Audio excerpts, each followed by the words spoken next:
I had an interesting yet terrible dream this morning. Me and somebody else, we were fighting these vampiric, parasitic entities. And in my dream, we were going at it, but these things seemed to enjoy it. They seemed to revel in the struggle and the fight. And eventually they slowly got the upper hand. And the more and more it overpowered us, the more and more glee and enjoyment it received. Like a cat and mouse game. And it got to the point where it made us believe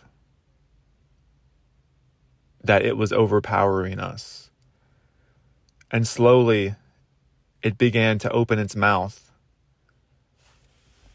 And it got wide and big, like cartoonish almost.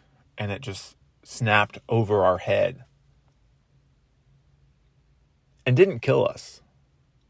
But slowly, with extreme delight, sucked our life force out.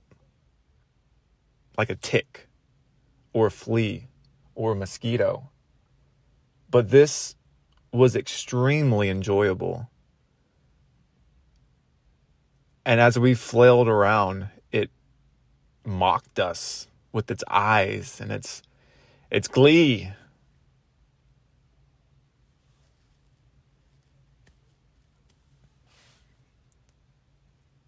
It doesn't want us dead, so to say.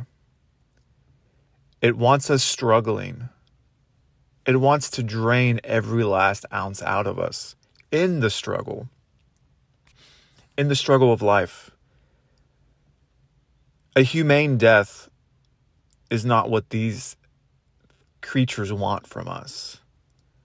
The harvest of our lives is like a plant that in its time, when the farmer knows that it's ready, after it is absorbed enough energy and nutrients out of the soil, then the harvester comes to reap the juice from the plant, the fruit from the plant. And the fruit that's being filled up is loosh. Loosh from our lives is making this fruit bigger and bigger and bigger. And some may go sooner than others. But their time was scripted to enact more harvest from other people's lives. This is what I got from this dream. That the fight and the struggle of life, that seems pointless. That seems, why are things happening the way they're happening? If they want us dead, if they want us enslaved, if they want us for energy purposes or loose purposes, why are things playing out the way they're playing out?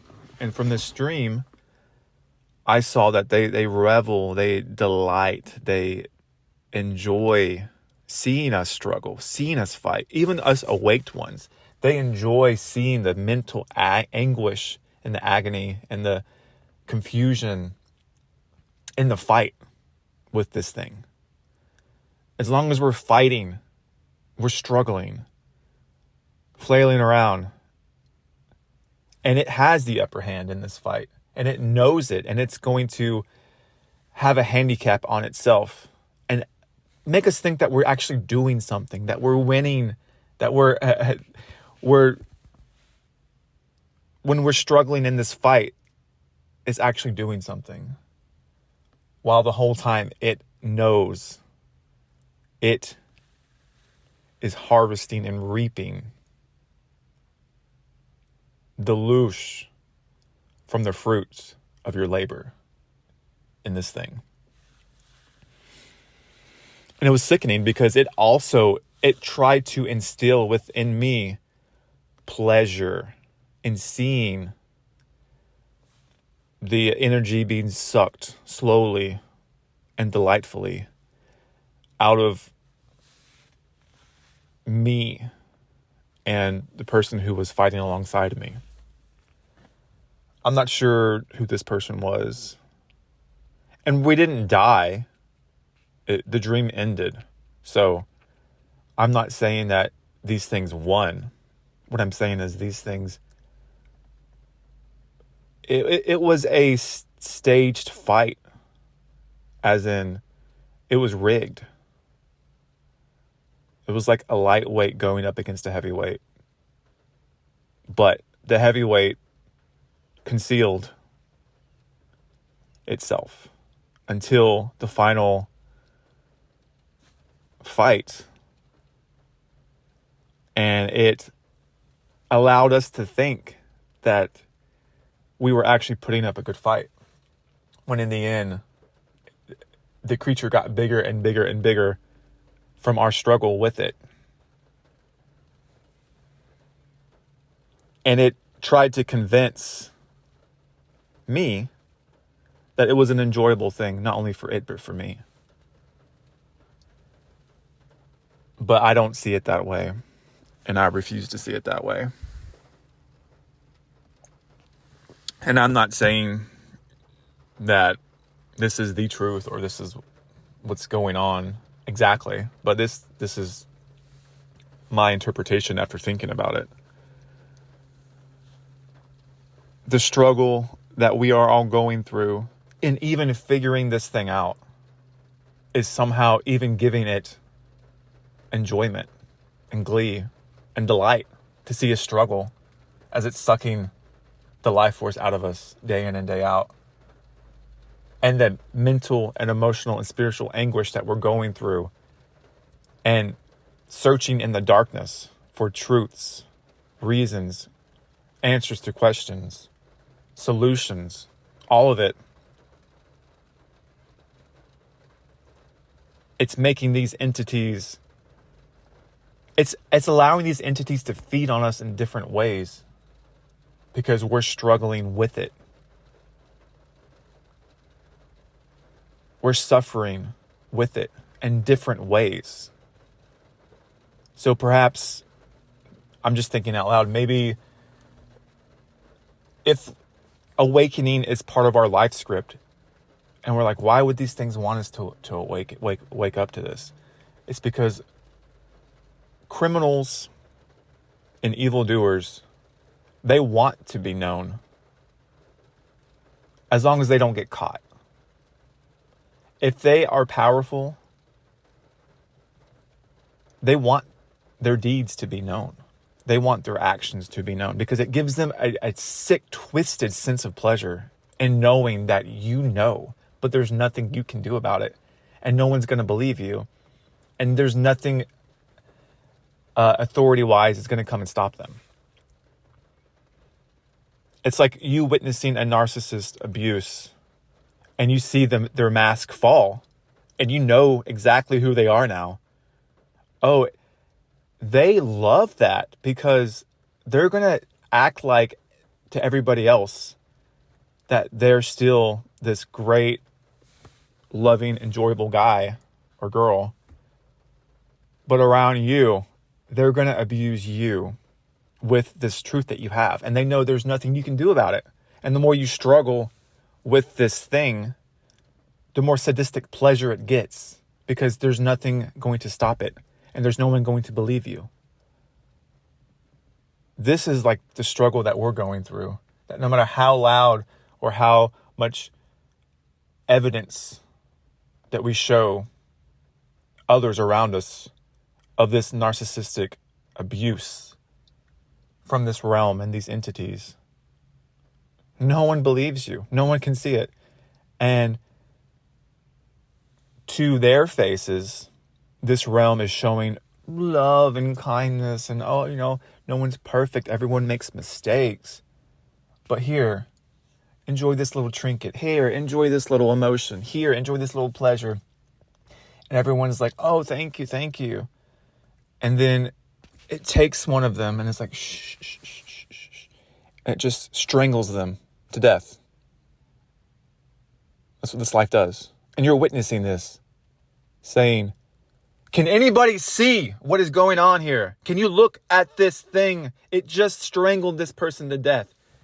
And they're all looking at their little trinkets like, oh, but look, it's not so bad. Look, I have this. I feel happy right now. I am content. And even though this person has been bad to me, look at this little shiny toy that you just gave me. This little pleasurable thing that's going to distract me. You're crazy. And then this entity looks at you with a devilish grin and knows that you know, and there's nothing you can do about it. So take from this what you want. This is just my dream and my interpretation of it. And perhaps the solution is not to struggle with it anymore.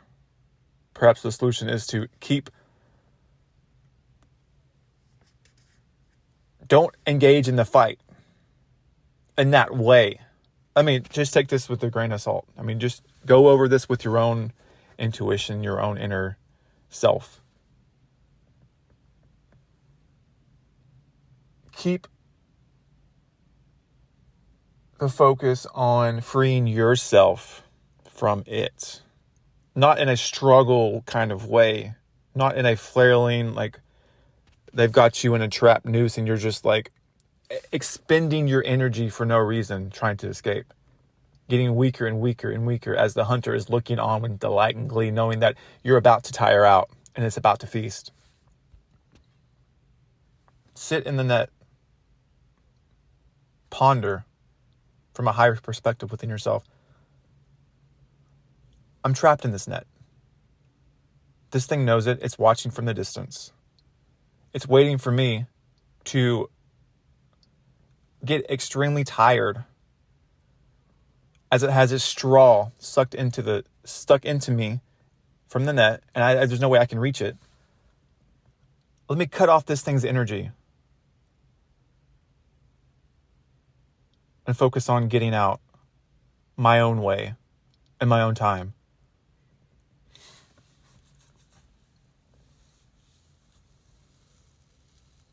This thing loves to see us struggle. This thing loves to see us fight by its rules in its realm, knowing it has full control over it. So that's just my interpretation of this thing. And there's more I want to talk about regarding this that involves things in my life and people in my life. And I'll save that for another video because unfortunately I have to go to work now.